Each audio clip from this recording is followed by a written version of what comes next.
Good morning, I'm Battery Bill. This morning we're going to talk about the three kinds of batteries. They are wet battery, gel battery, and AGM.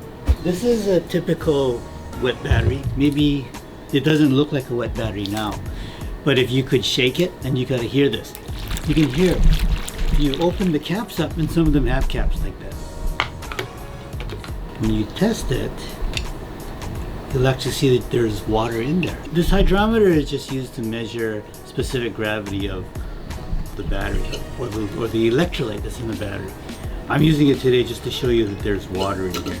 And when I say water, I don't really mean water. It is actually electrolyte, which is a mild form of sulfuric acid.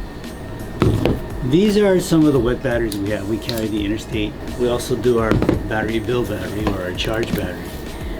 This is a little different. This is a wet battery also, but like this one has caps so that you can check the battery. These are sealed batteries, which means that you're not supposed to open these. If you shake them, you can still hear the water, but there's chemicals in here that make the water less likely to evaporate. Because of that, they're able to seal it, and you will still have a normal lasting battery.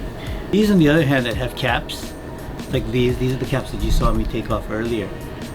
They are meant to add water to it. See, what happens in a wet battery is, as I said, the electrolyte is a solution of sulfuric acid. As time goes on, the battery discharges and recharges. It loses the liquid inside through evaporation.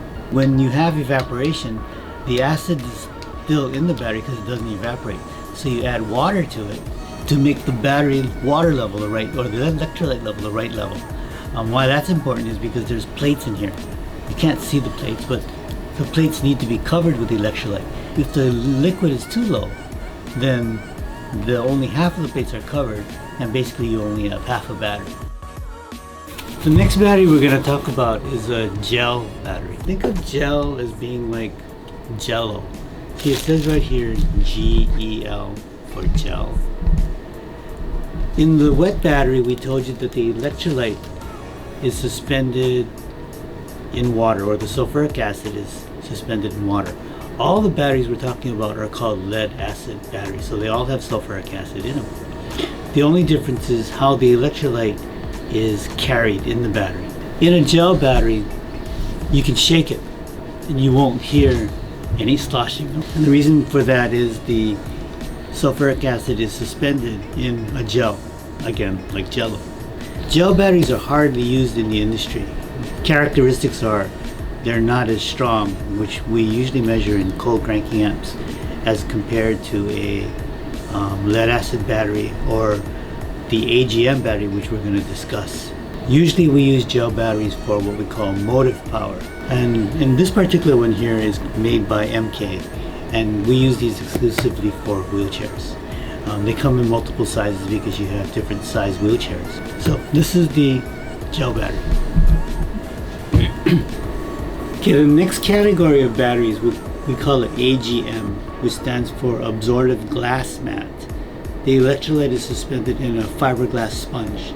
Therefore, that's why they call it the glass mat. Popular uses for them, the small version here is used heavily in home alarms and computer backups. These batteries also are called pure lead batteries.